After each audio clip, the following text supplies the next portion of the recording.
Monsieur Zanzin qui a présidé le chef de Goualeu. Le chef de Goualeu pour la bénédiction, on n'a pas pu le faire. Chef.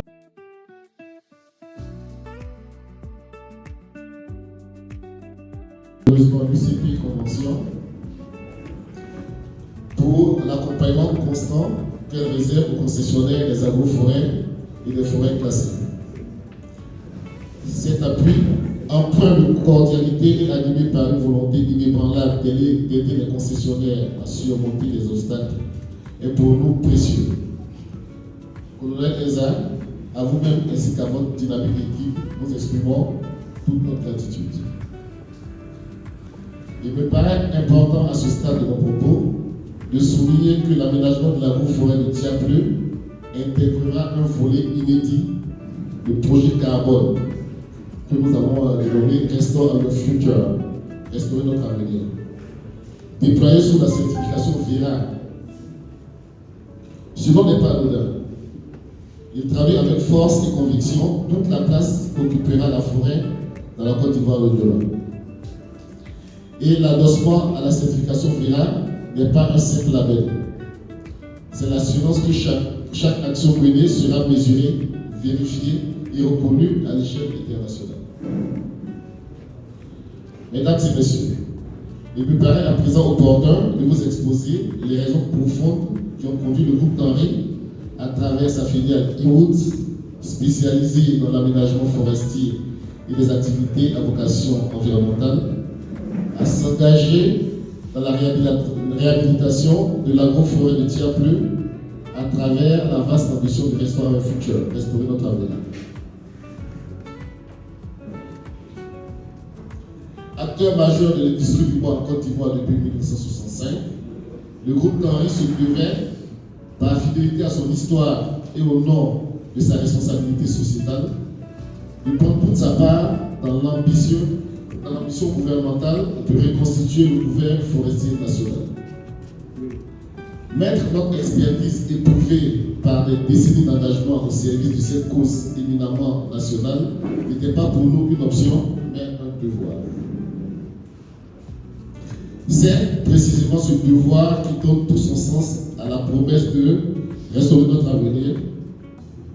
Aujourd'hui, ce qui fera vivre les générations de demain et le faire avec le plus haut niveau d'exigence en plaçant notre demande sous l'égide de la certification VERA, référence mondiale en matière de projet carbone.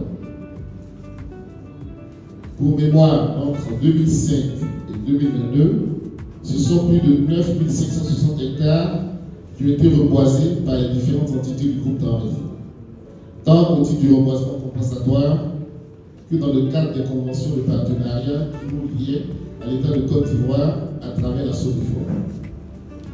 Ces conventions concernant les forêts classées de Bodébé, les forêts classées de Bodébé, de Sio et de Tiapleu. Il convient également de rappeler que nous avons assuré la gestion conventionnée de la forêt classée de Tiapleu de 2007 à 2022, année à laquelle son statut a évolué. Autant dire que cette forêt, nous la connaissons intimement. C'est fort de cet ancrage historique et de cette expertise que nous avons pris l'engagement solennel de contribuer à la restauration du couvert forestier ivoirien par l'aménagement de l'agroforêt de Tiapleu. Cet engagement, nous l'inscrivons résolument dans la dynamique de notre projet phare Restore Our Future, conduit selon les exigences rigoureuses de la certification VERA, gage de transparence, de traçabilité et d'impact mesurable. Les raisons de notre engagement étant exposées, je voudrais à présent m'adresser tout particulièrement aux populations du département de Danani, et plus singulièrement à celles riveraines de cette forêt dont nombre d'entre vous sont propriétaires de plantations en ce sein. Chers parents planteurs, une nouvelle ère s'ouvre devant nous. Il s'agit désormais d'unir nos forces afin que vous puissiez continuer à tirer subsistance des fruits de votre travail tout en accompagnant l'État dans la restauration de la forêt, que dis-je de sa forêt, que dis-je de notre forêt. Dans l'ambition gouvernementale de reconstituer le couvert forestier de l'agroforêt de Tiapleu, votre participation sera tout simplement essentielle. Cette restauration ne se fera pas contre vous, elle se fera pour vous et par vous. Car Restaurer le futur n'est pas seulement le nom d'un projet, c'est une promesse partagée, celle de bâtir ensemble un avenir meilleur. Et nous, Tanry, en tant qu'acteur principal de cette œuvre, aurons à cœur de coordonner et de fédérer toutes les énergies, à commencer par les vôtres. C'est donc dans une véritable logique gagnant-gagnant que nous nous engageons ensemble sur ce chemin. La mise en œuvre conjointe de cet aménagement et du projet Carbone Restaurer le futur conduit par la certification Verra induit un volet social considérable au bénéfice des populations riveraines. Vous mesurez dès lors toute la portée concrète de la relation gagnant-gagnant que j'évoquais tout à l'heure. À mesure que nous restaurons la forêt, nous restaurons aussi les conditions de vie meilleures pour celles et ceux qui en dépendent. La rigueur du standard Verra garantit que les bénéfices générés profiteront non seulement à l'environnement, mais également et de manière tangible aux communautés locales. Tout en insistant sur l'importance d'une adhésion pleine et entière des planteurs, des collectivités à la mise en œuvre effective de ce projet, ainsi que sur le soutien sans réserve de l'administration locale, je voudrais clore mon propos en renouvelant au nom de la haute direction du groupe Tanry nos remerciements les plus chaleureux à vous tous et toutes, autorités administratives, autorités coutumières, planteurs, population riveraine, qui par votre présence conférez à cet atelier un éclat particulier. Cette mobilisation témoigne avant tout de l'importance que revêt à vos yeux la question de la restauration de la forêt ivoirienne. C'est ensemble, chacun jouant pleinement sa partition, que nous serons relevés ce défi. C'est ensemble, dans un engagement ferme et désintéressé, et sous la garantie exigeante de la certification Verra, que nous donnerons toute sa force au message que nous portons aujourd'hui. Restaurons notre avenir en restaurant la forêt ivoirienne. Je vous remercie.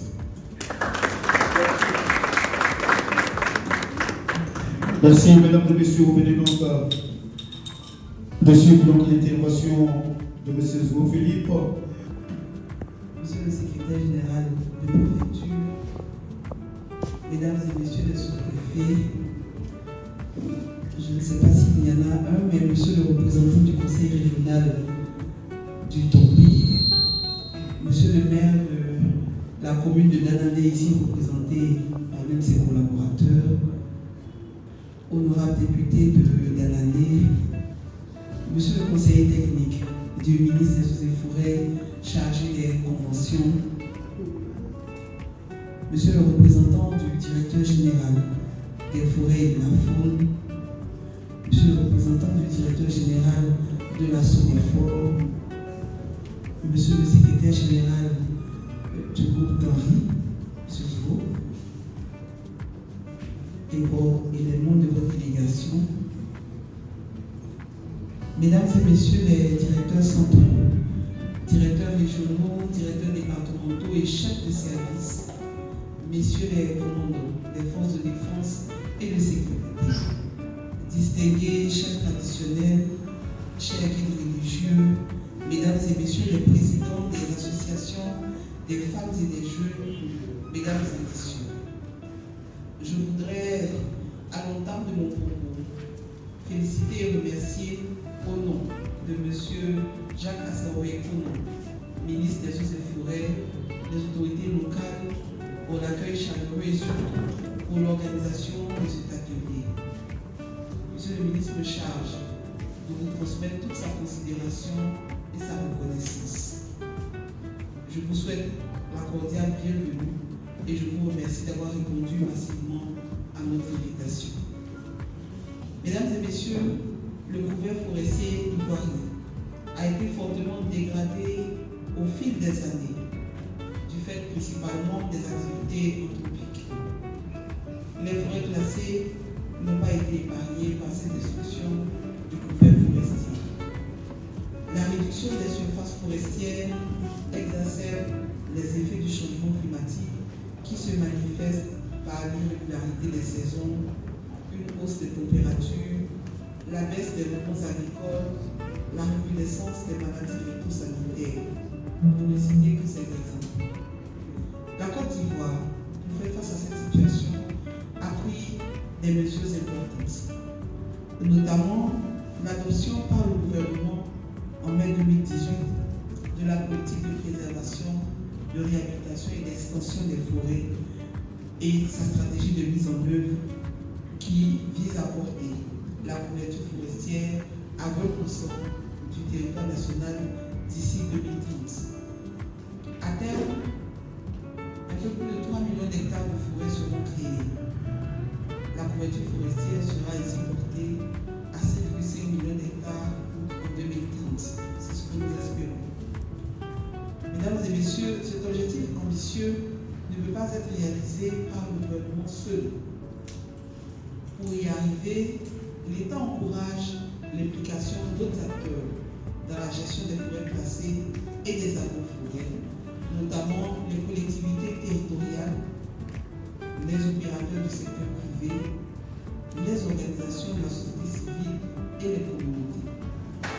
C'est dans ce contexte que l'État de Côte d'Ivoire et la société industrielle Tori ont signé une convention de concession pour l'aménagement de la forêt de Tiaplou, depuis érigée en agroforêt. L'objectif principal de ce partenariat est de réhabiliter cette agroforêt.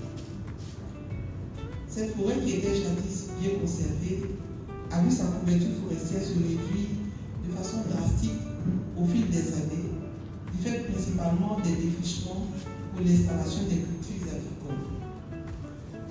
À ce stade de dégradation, la forêt de Tiaplou ne peut plus donc fournir tous les services écosystémiques dévolus aux forêts. Il y a donc urgence d'agir en unissant toutes les parties prenantes pour son aménagement durable. Pour amorcer la réalisation de cette forêt, il est fait obligation à Tori, dans le cadre de cette convention, de réaliser des études devant permettre d'approfondir nos connaissances sur son état actuel, sur les liens existants entre la forêt et les populations riveraines, ainsi que sur sa gestion passée. Les résultats de ces études permettront d'élaborer un plan d'aménagement dans le cadre du processus participatif. Mesdames et messieurs, l'événement qui nous réunit ce jour est le lancement officiel des activités d'état des lieux et d'élaboration du plan d'aménagement de l'agroforêt de Tiaplou. À l'effet d'apporter des réponses appropriées aux défis de réhabilitation et de protection de l'agroforêt de Tiaplou, un état des lieux sera réalisé. Il va consister en des études cartographiques, socio-économiques, floristiques et fauniques. Les résultats issus de ces études permettront de décider ensemble, vous et nous, des orientations et des objectifs de l'aménagement de la forêt. C'est donc dans un processus participatif que le plan d'aménagement de la forêt de l'agroforêt de Tiaplou sera élaboré. Ce plan devra répondre à la fois aux objectifs environnementaux et économiques de l'aménagement forestier ainsi qu'aux aspirations des populations riveraines.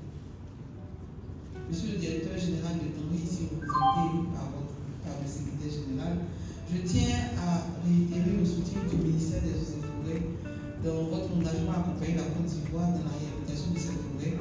Et je note le projet Restore the Future. Et ce projet entre parfaitement dans la vision de son excellence le président de la République, qui a fait de la réhabilitation des forêts une priorité nationale. Je vous invite à démarrer vos activités de terrain dans les meilleurs délais tout en impliquant l'ensemble des parties prenantes, notamment les autorités administratives, les populations riveraines, les jeunes et les femmes. Mesdames et messieurs, le processus d'aménagement durable de l'agroforêt de Tiaplou qui débute avec la phase d'étude présente de nombreux avantages pour le département de Dananais tant au niveau environnemental, social et économique, notamment la reconstitution du couvert forestier qui permettra de rendre prospères les activités agricoles.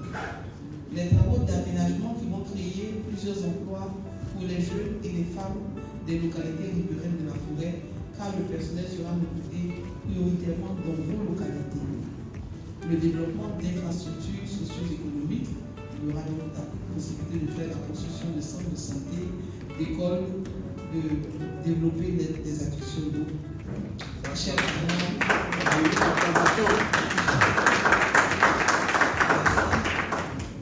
parents, je voudrais vous exhorter vivement à renoncer à toute activité illégale, à savoir de nouveaux défrichements, ça il faut vraiment se préserver, l'orpaillage illégal, le braconnage, les feux de brousse et la vente de parcelles. Par contre, je vous invite à observer ces conditions qui sont gage de la bonne collaboration entre vous et l'État de Côte d'Ivoire tout au long du processus d'aménagement de la forêt, parce qu'à la fin, en fait, c'est vous les grands gagnants.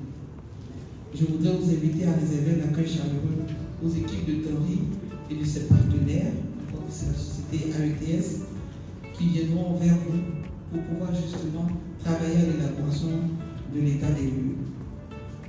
Lors de toutes ces phases d'études, je voudrais pouvoir compter au nom de M. le ministre sur votre disponibilité et sur la sincérité aussi des échanges qu'il va avoir sous la supervision, bien entendu, de M. le préfet et de l'ensemble du corps préfectoral. Chères autorités administratives, politiques, coutumières, chers jeunes, femmes, population autochtone, allochtone et allogène, mettons nos idées et nos efforts ensemble et nous parviendrons à la réhabilitation de l'agroforêt de Tiapleu à travers cette initiative pour le développement, la cohésion sociale et le bonheur de nos populations. Je vous remercie de votre attention.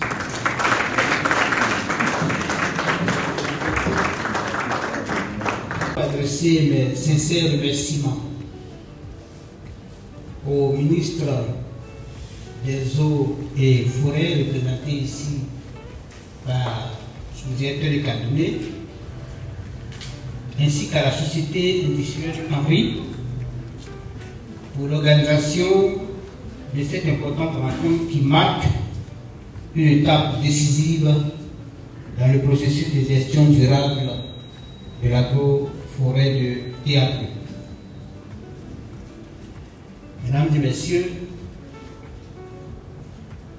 comme vous le savez, la préservation de nos ressources forestières constitue aujourd'hui un enjeu majeur pour notre pays.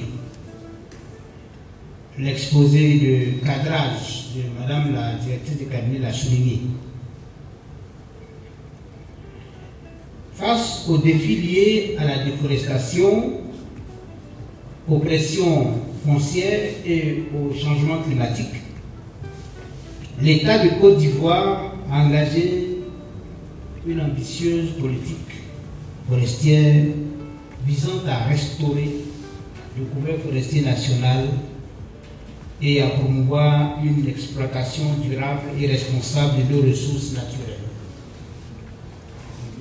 C'est dans cette dynamique que s'inscrit la convention signée entre l'État ivoirien et la société industrielle Tanry pour l'aménagement de l'agroforêt de Tiapleu. L'atelier qui nous réunit ce matin revêt donc une importance particulière,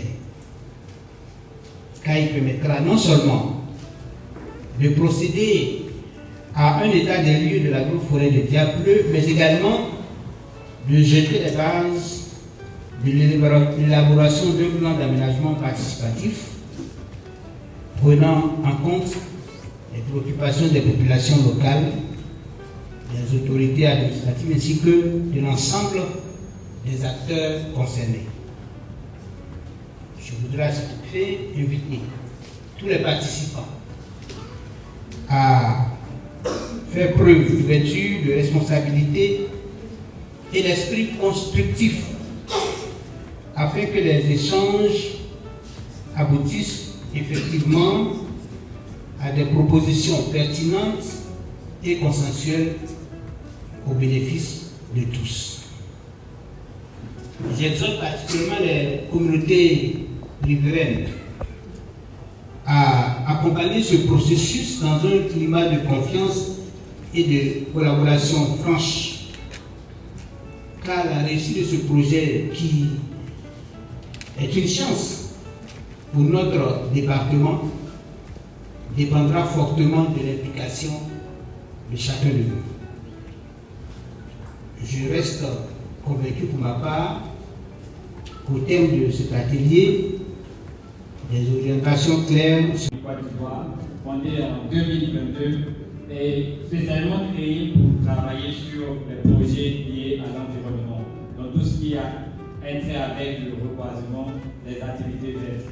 Donc, il y a pour objectif de restaurer les forêts dégradées à travers le reboisement afin de lutter contre le changement climatique et également spécialisé dans tout ce qui est reboisement, gestion durable des forêts et activités vertes.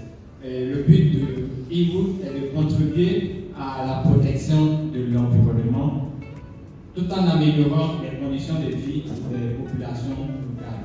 Donc pour tous les projets qui seront mis en place, il y aura l'implication des populations parce qu'ils seront directement les bénéficiaires, nous travaillons pas que pour l'environnement, mais également pour les producteurs, pour les communautés locales.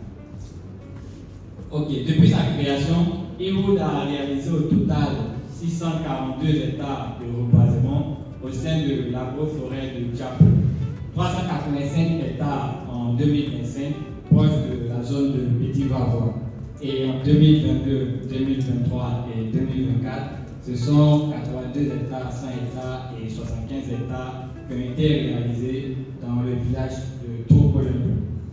Et en plus de ces activités de reboisement, en 2025, ce sont au total 3 ponts qui ont été réalisés et 3 réunions de sensibilisation effectuées pour sensibiliser les populations sur le reboisement. Pour ce qui concerne le projet de réhabilitation d'aménagement du Djapou, il s'agit d'un projet qui s'inscrit dans le cadre d'un projet carbone. Un projet carbone, c'est un projet qui est mis en œuvre et exécuté pour capter le CO2. Le CO2, c'est un gaz qui est présent dans l'atmosphère, responsable du réchauffement climatique. Donc ce projet va venir réduire notre émission de CO2, donc lutter contre le réchauffement climatique. Et ce projet a été soumis sur DERA, qui est un organisme de certification de projet carbone. Il s'assure que tous les projets qui sont exécutés respectent la méthodologie. Et ce projet vise à reboiser au total 6 000 hectares et 4 000 hectares en agroforesterie, donc association d'arbres et de cultures. Et il sera fait sur une densité de 208 pieds à l'hectare et 2000 hectares de reforestation. Il sera axé sur la reforestation forestière avec des arbres uniquement. Et là, on aura une densité de 1110 par hectare. Okay. Les résultats attendus de ce projet se situent à 3 niveaux. Tout d'abord au niveau environnemental, social et économique. Au niveau environnemental, il sera question de la réhabilitation progressive de l'agroforêt de Djapou et également de contribuer à lutter contre le réchauffement climatique et la création d'un paysage résilient face au changement climatique et la restauration des habitats naturels pour la faune et la flore. Et pour ce qui concerne le volet social, il sera question de faire participer activement les communautés à la gestion durable des ressources naturelles et également améliorer les moyens de subsistance et renforcer la collaboration entre les communautés, les autorités et les partenaires techniques. Et pour ce qui concerne au niveau économique, il sera question de la création d'emplois directs et indirects à travers les différentes activités du projet, donc l'exécution des travaux en forêt, que ce soit pour le piquetage, la création de pépinières et bien d'autres. Et également permettra la diversification durable des revenus des producteurs grâce à l'agroforesterie. L'agroforesterie, déjà avec l'utilisation d'arbres budget qui permettront aux producteurs de bénéficier de sources diverses de rémunération. Et également permettra de renforcer l'économie locale à travers les activités du projet. Et après cet atelier, il y aura encore d'autres. Après cet atelier, la mission de l'enseignement des collègues de données primaires sera effectuée par le cabinet ALTS. Donc, ils iront vers les différentes populations des localités riveraines. Et à la suite de ça, le plan d'aménagement sera élaboré. Et lorsque ce plan sera élaboré, il y aura une phase de restitution des résultats de ce plan-là. Et après, on aura la validation de ce plan. Donc, tout ce qui sera mis dans ce plan d'aménagement sera présenté aux populations et validé. Tant qu'elle n'est pas validée par la population, nous ne pouvons pas l'exécuter parce que tout le processus de l'aménagement concerne beaucoup plus les populations que nous. Donc, tout ce qui doit être mis dans ce plan d'aménagement doit être connu des populations. Donc, à l'issue de ça, c'est ainsi donc présenté brièvement le projet. Donc, nous sommes soumis à des questions, à des échanges éventuels.